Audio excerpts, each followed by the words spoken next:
Welcome back to Mock the Mock, where we take a look at someone else's mock draft. And I'm mocking, giving you my views, thoughts, and opinions. We got a great one today as we're checking out the legend himself, Jordan Reid. If you're not familiar with Jordan Reid, get familiar with Jordan Reid. He is a popular name among the draft community. He just pumped out a 7-round mock draft. We're not going to look at all of it today. We'll look at some of the later round picks, but I highly suggest you go out on ESPN and check it out for yourself. But what's crack-a-lackin' is your boy Broshmo, just in case you did not know. So go ahead, become a bro and subscribe. Leave this video a thumbs up if you enjoy the content. As always, let me know what you think in the comment section below. Let's have that nice, beautiful football discourse. We'll have a walk the mock tonight. I'm going to put that up right after I get done recording this. Let's go ahead and let's jump in. We're going to go through all the picks in round one, some in round on day two, and a few of the ones that tickled me on day three. But CJ Stroud going to the Carolina Panthers. For a lot of people, this is a very safe assumption, at least as it stands right now. So I'm cool with this. Like, if you don't like Bryce Young's size, I think that's fine. CJ Stroud is, I think, good enough. I don't think he's necessarily in the same ballpark in terms of passer that Bryce Young is. If you were talking about pocket poise, how he maneuvers the pocket, how he sees the field, and just improvisation, I don't think he's really in Bryce Young's league in that regard. But CJ Stroud's a very good prospect in his own right, very accurate quarterback, has great touch on his passes, knows how to put it where only his receivers can get it and make a play after. So Stroud, thumbs up here, which means Bryce Young going to the Texans. It's a great pick. I just talked all that good stuff about Bryce Young. I don't think we really need to go into this one too much, considering this is a 7-round mock, and I'm going to try to get through as many picks as we can. Will Anderson going to the Cardinals. If he is, listen, like, if there's no trade here, Will Anderson makes the most sense. Just get a nice blue chip talent like Will Anderson.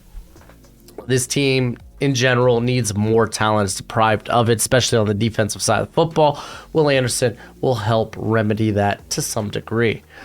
Anthony Richardson going to the Colts. I think a lot of people are either or on them going Will Levis or Anthony Richardson here. I like shooting for the insane upside. And when I say insane upside, I'm not saying that Will Levis is like, oh, Will Levis just doesn't have good upside. No, Will Levis has very good upside. Anthony Richardson tools, though, are freaking nuts. Freaking nuts. If I could quote Austin Powers, sharks with laser beams. We're talking, you got a shark, Will Levis, and then you got a shark with a freaking laser beam. Like, literally. AR's freaking arm, his rocket arm, his cannon arm, shooting lasers out. He could learn how to do the touch pass, but Richardson, I could see why people have Richardson over Levis. The Seattle Seahawks take Jalen Carter. I love this. So Carter's stock has dropped over the past 2 months. No kidding. But I don't see him falling out of the top 10.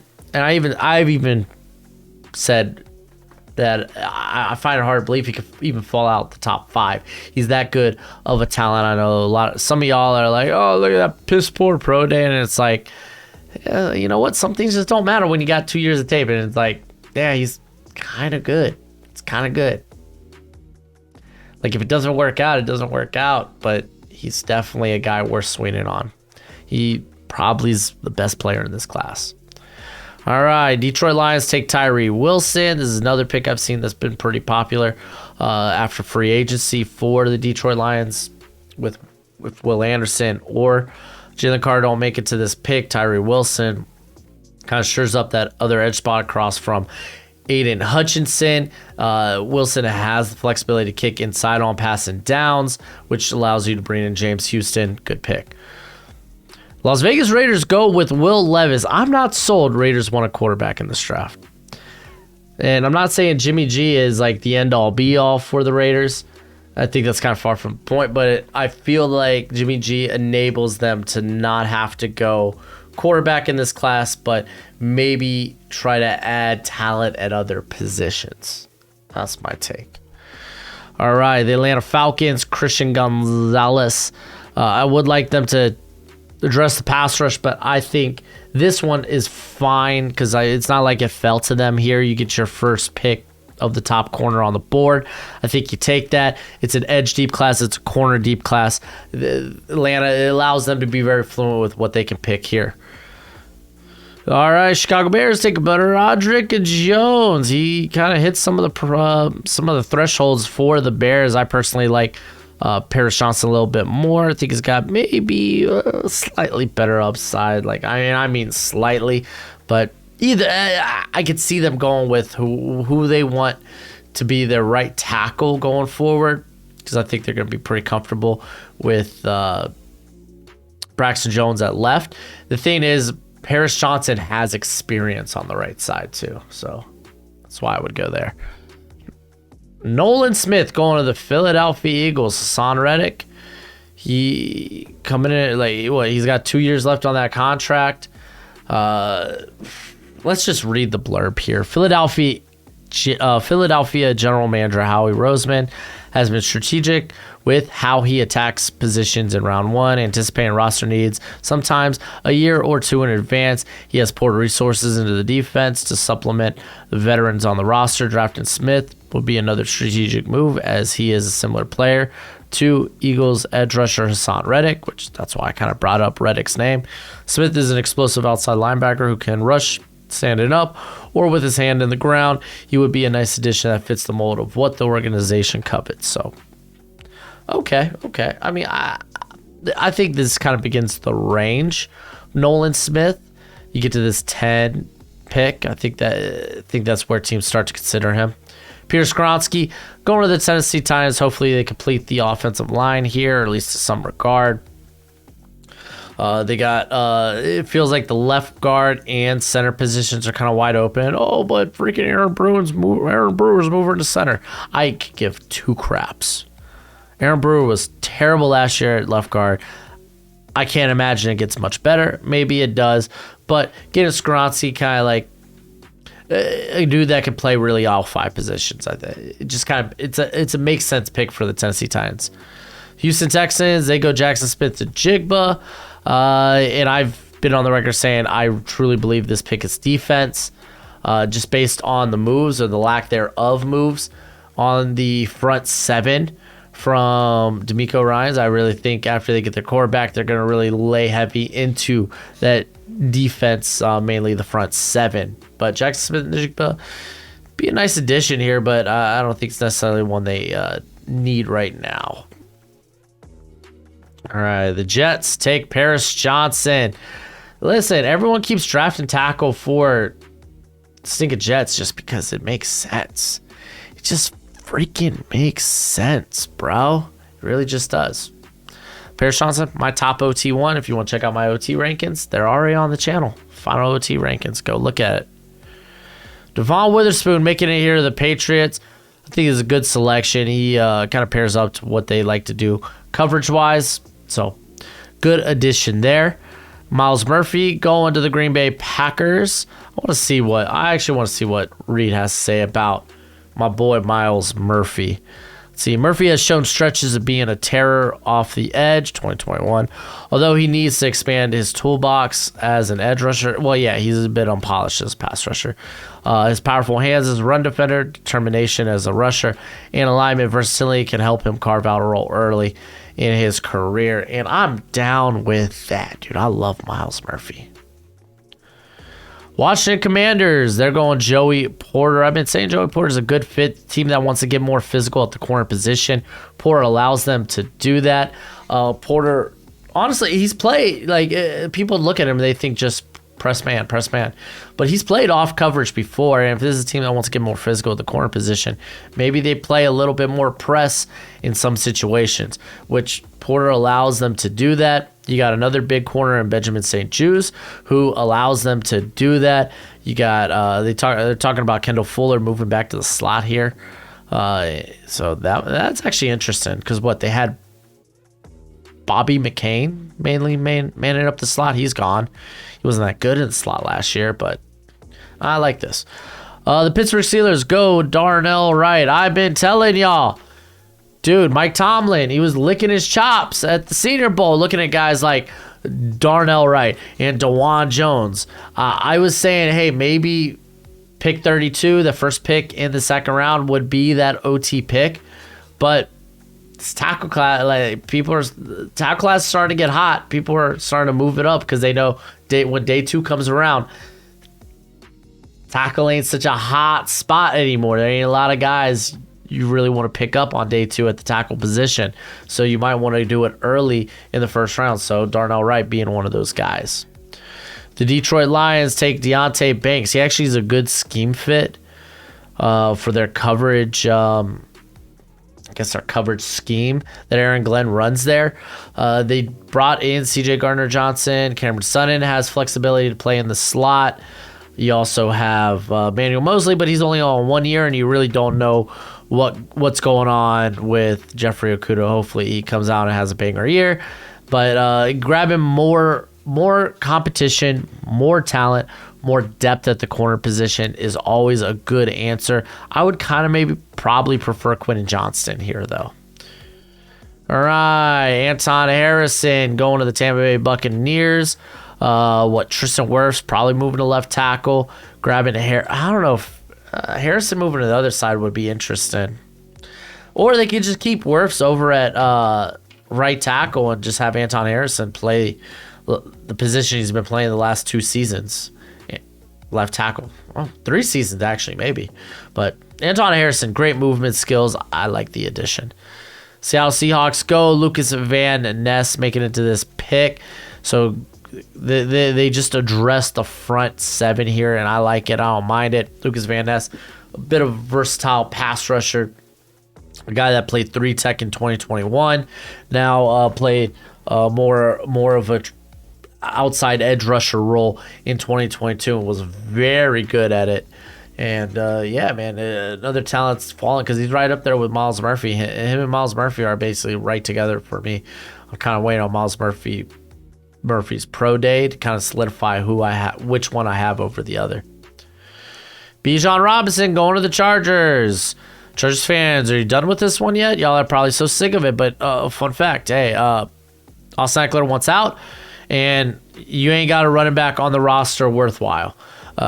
Just saying. You'd be like, oh, Isaiah Spiller. And I'm like, I didn't like him last year. Oh, Joshua Kelly. I didn't like him coming out of the draft, period. So, yeah, Bijan Robinson, kind of it there. You could probably get maybe a 3rd or 4th for Austin Eckler.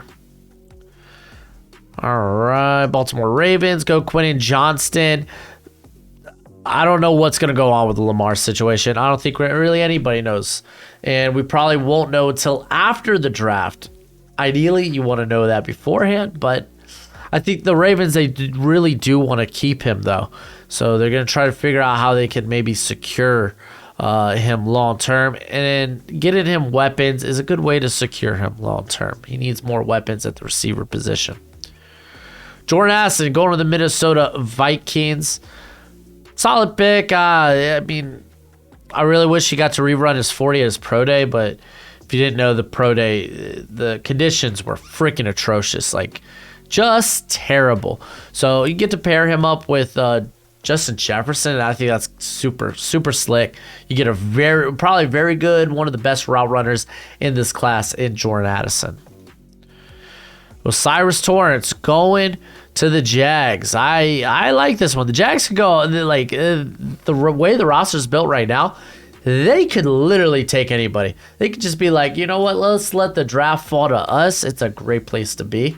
So they're able to get a very quality guard there at right guard. You have Brandon Sheriff, did Sheriff play right guard or left guard last year? I can't remember. Ben Barch, Tyler Shantley, I want to say played right guard. But I don't know that off the top of my head. This is why you just go confirm these things. Oh, it's Brandon Sheriff, but he's been a right guard his whole career. All right. Okay, to be fair, Cyrus Torrence, his first year at Louisiana, he did play left guard. So he could probably move over to left guard. Regardless, guard is kind of the position where it's like, on the line where it's like there's really no future starters there. Like they have it was a boy last year they drafted out of Kentucky at center. Didn't have a great year, but rookie season. Luke Fortner. They're hoping probably Walker Little steps up. Looks really good at tackle. They'll have Cam Robinson on the other side, who's average to slightly above average, so not a bad option. That offensive line just creeps more towards average, and you kind of complete it there. I don't mind it. All right, let's keep this rolling with the Giants. Get in Zay Flowers. I kind of love this. Speed for days. You're going to have all kinds of mismatch nightmares, especially once you get Wandale healthy. Darren Waller there, too. I just love that pick for the Giants, especially if you're not going to go out and get D-Hop. If you get D-Hop for a second rounder, I'm just saying. Kalijah Kancey going to the Cowboys. I feel like this is too redundant to like Osa Odigizua. When it comes to Kancey, I know people will be like, look at how he tested out. Look at all the production. He's a guy that won a lot in the B gap in the ACC. But you're talking about this guy's got his height and his length is in the 1 percentile for the position. He's undersized. This ain't Aaron Donald we're talking about. Aaron Donald had like 2-inch longer arms. He's working with much more. Aaron Donald is a terrible comp. I'm just gonna put that out there. Just because they go to the same school don't mean they're the same player. But Kancey, I think Kancey's a fringe first rounder. But the Cowboys, I think they're a team that is probably in need for more of a space eater. That's why they brought in Jonathan Hankins. But he's more of a stopgap option until you find a more long-term solution. But do you really want to spend this pick on Mozzie Smith? That's kind of the question. All right, Buffalo Bills go. Drew Sanders, Tremaine Edmonds. It was lost in free agency as predicted by Broshmo. Just saying, just throwing that out there. Hey man, I like to post my dubs. What can I say? So this makes sense, but I really feel like addressing the offensive line is a better option. You could take DeJuan Jones here. They like big freaky guys at tackle. That's why they got a guy like Spencer Brown in the third. Didn't work out. Go ahead, just keep addressing the offensive line and get protection for Josh Allen. Matter of fact, here goes DeJuan Jones. So now they get that freaky right tackle to go with Orlando Brown. Now they got size for days at the tackle position. The team that ran more gap in the middle of the season, gap blocking schemes. So this would be a good pick. Leo Collins, I feel like it just hasn't looked good since initially getting hurt with the Cowboys. He didn't look good last season. Be like, oh, well, he was battling injury. And it's like, okay, he's going to have to be healthy eventually. And he's coming off the ACL injury, I believe. So that's not looking good. Jonah Williams, I believe, probably will be traded. We'll see where and when. But that tackle position is still wide open in my regard. Michael Mayer, I don't love this pick for the Saints. Like, I just don't. There's so much defensive line talent. I mean, Brian Brazee, Eddie Tamawa Adebari, they're still on the board. You could go with an edge player. There's a lot of edge players in this class. I think defensive line is where it's at for a team where you're going to be like, oh, they were in the top 5 in sacks. They were in the bottom 4 in pressure rate. Don't tell me sacks is your metric when it comes to do they get pressure on the quarterback, because they don't. All right, Eagles. They go with Brian Brazee. I was just talking about him right here, but okay. Cool. I like it. Good pickup. Here at pick 30, I'll pair him up with Jordan Davis for the future. I think it's good. Brazee's got a lot of upside. And then the final pick here is Kansas City taking my boy.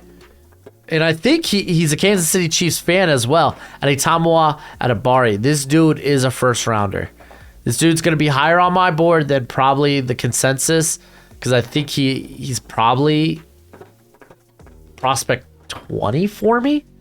He's 20 on my big board. I don't know. My big board video will be out once we're done with the prospect rankings. We still got ways to go as we got to cover like corner, wide receiver, running back, edge. And I'm doing top 15s for those since they're the deeper positions. Gojo, buddy, I'm going over the Dolphins. I'm going over the Chiefs. They just took one of my favorite players. Aren't you happy? Why don't you look impressed, Gojo? Eddie Tommy was good, dude. Oh, what? You want another running back? You want another receiver? What's with you and playmakers, Gojo? Jeez. But Charles Ameni, who is a guy that's got flexibility on the interior as well. I know it says edge here, but Adibari, I think, probably mainly lines up as an interior player. All right, let's kind of run through a few of these other picks. There's Brian Branch. I actually got Brian Branch in the walk the mock last night.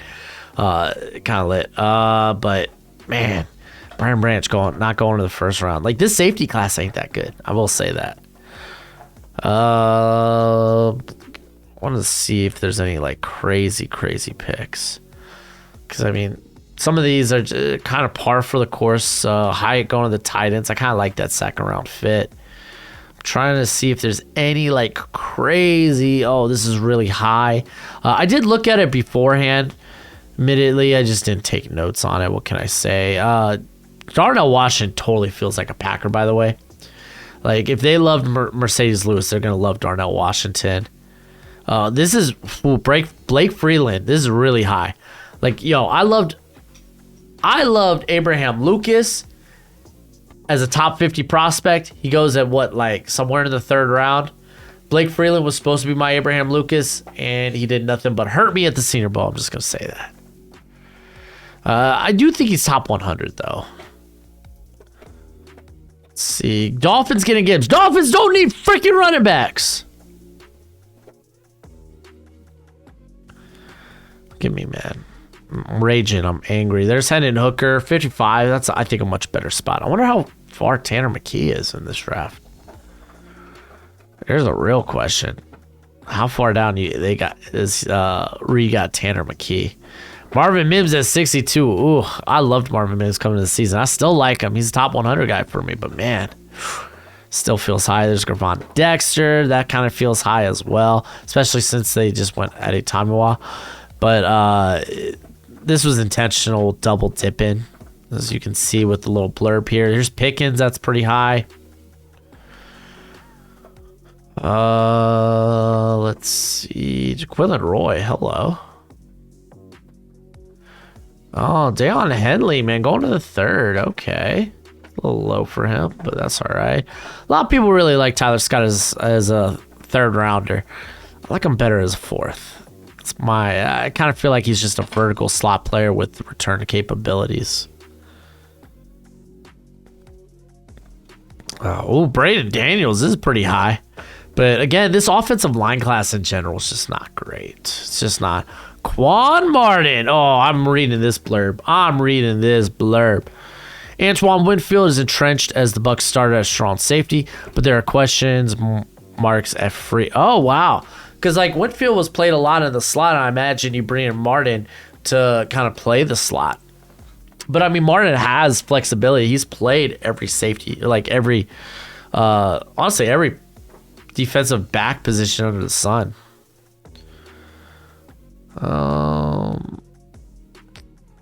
Dude, this is so high for.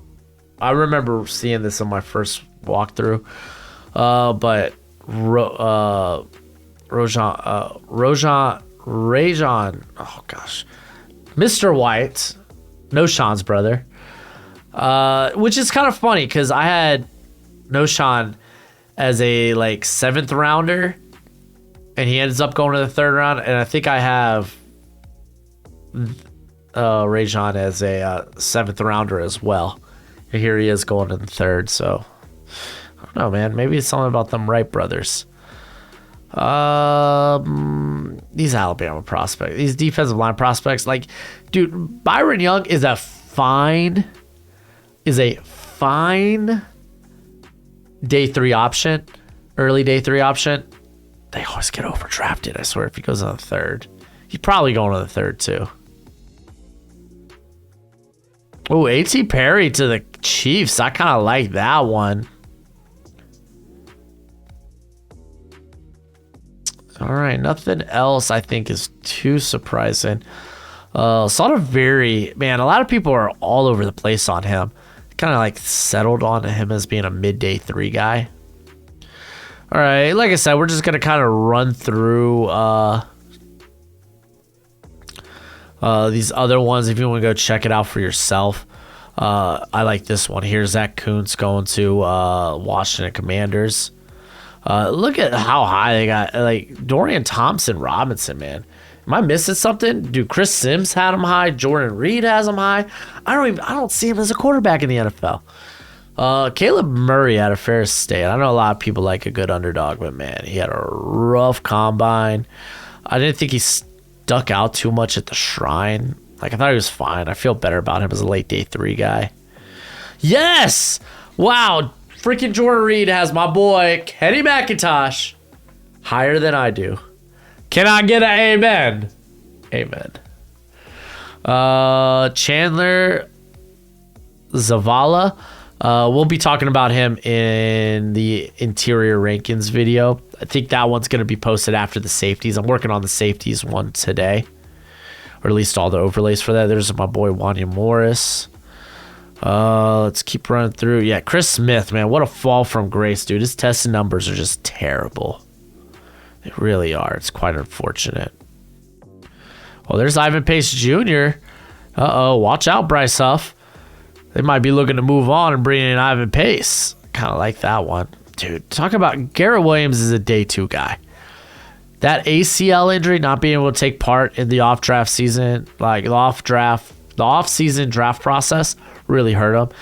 There's Tanner McKee to the Seahawks, which means nothing. Just means he ain't going to do it. Daniel Scott, this is another guy.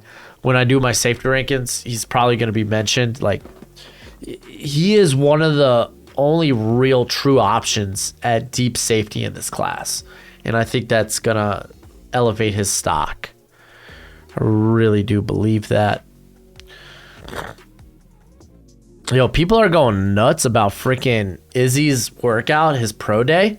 And it's like, we all knew he was fast and explosive. Go to the tape, though. He doesn't do anything in terms of being a scat back. Like, in the passing game, his hands are very iffy. Pass protection, I think not. Like, he's really just a home run threat. That's about it. Oh, I do love me. Gerard Clark. You could go back and take a look at some of my Senior Bowl videos. Man, he's got one of the best stories in this class of just perseverance and such. All right, let's keep rolling through this. Aiden O'Connell going to the Bucks. Okay. Look at 2 of these guys right here. These are actually pretty good pickups. Bryce William Ford, Matt Landers, both had very good workouts. We're going to go, I think, a lot higher than people think. Was a 6th. I think I got 5th round grades on. No, I think I got a 6 on Landers and a 5th on Bryce Ford Wheaton. Charlie Jones, another popular one among the draft community. And I think he's fine. Man, people are all over the place when it comes to Wayne McBride.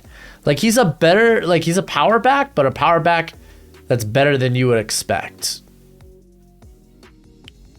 Like, he's a little creative. He's got some shifty feet, but, like, fumbles. Like, man, I really don't know where to put him when it comes to my running backs. Let's see. Clayton Tune going to the Cowboys. Okay. There's Shaq Davis, little South Carolina State love. I don't think he's had his pro day yet. At least I don't have anything recorded for it. This is one of my favorite mid to late day 3 options. Is Sid Sau out of Eastern Michigan. He has blown the off-season draft process out of the water. He has been phenomenal. He's got good tape. He was selected or drafted in the USFL draft. I think he's an NFL player, though. Look, here's Stetson Bennett where he belongs, in the 7th. Hate it if you want. don't mean it's wrong. I used to love Corey Durden, by the way, at NC State. Kind of slowly moved to nose tackle, but just never got that production he had back at Florida State. I think I should probably move Joey Fisher into the offensive interior class. Really feel like I should. That's a good question. Because he's got sub-arm length. Marte Mapu is one of my favorite prospects in this class. I'm probably higher on him than the consensus. Even with the torn pec, he'll be back in 6 months. I think you could keep him at linebacker, or you can make the transition. Or you could keep him as safety, or you can make the transition to linebacker. You could play him as a big slot. Like, I think I've settled on a 5th round grade for him. But dude, I had him as high as like close to a 4th round grade. Or no, he had a 4th round grade until the injury, but I just didn't want to knock him down too far. Yoshabas, I feel like, is better than a 7th round pick. Really do. Oh, dude, Lonnie Phelps, man. Like, his measurements, not ideal, but dude, this guy works harder than anybody, man. Really does. But hey, that's it for the video. Go ahead, do the YouTube thing. As always, until next time, you be easy, my friends. Later. I don't know why I did that.